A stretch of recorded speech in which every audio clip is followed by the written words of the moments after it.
Hello, and welcome to this roundtable discussion with caregivers of children who have drug-resistant epilepsy.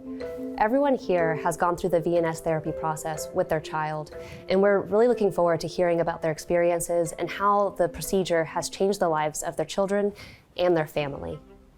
The first thing I would love to do is just kind of go around and have you introduce yourself, but then also say how long you've been in the LeVNOVA family and when the journey started with you and your child about the VNS therapy procedure. My name is Lindsey, and I have a son with drug-resistant epilepsy. Bennett got ill when he was 18 months old and was implanted with VNS when he was 4 years old, and he's 10 now.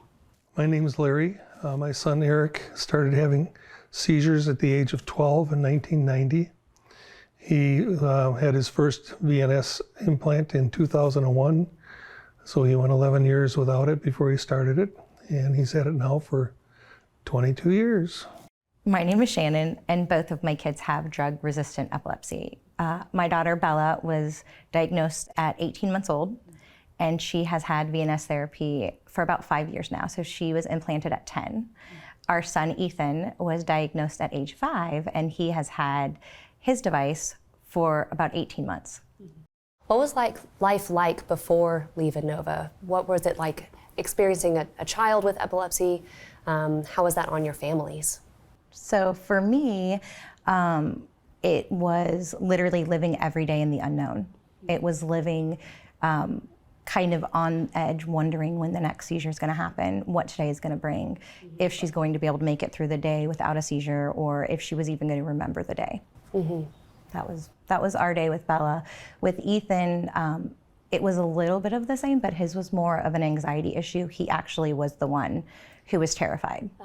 So it was definitely different with both kids, but living in a world of the unknown for both, surely. It started in school. He fell to the floor with a major seizure. His trigger was, I got to go to the bathroom, I got to throw up, I got to go to the bathroom, I got to go throw up. And he would go in and just start having a convulsive seizure. Yeah. And that was probably for the first 3 or 4 years. By the time he got to high school, he started having the impaired awareness seizures. And I happened to be the dean of students at the high school at the time. So if he'd have an issue, I'd get called in and we get him calmed down, we get him to the nurse's station, and he'd sleep for a couple hours and get up and go back to class. But he was very active in high school. He played football and he wrestled and he swam, and so, he tried to stay involved.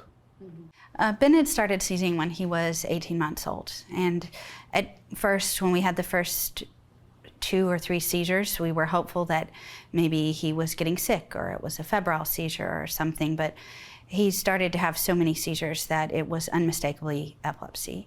And Bennett's seizures became so intense and their duration got longer, and they came without warning. We didn't have any warning that he would seize. They happened very suddenly.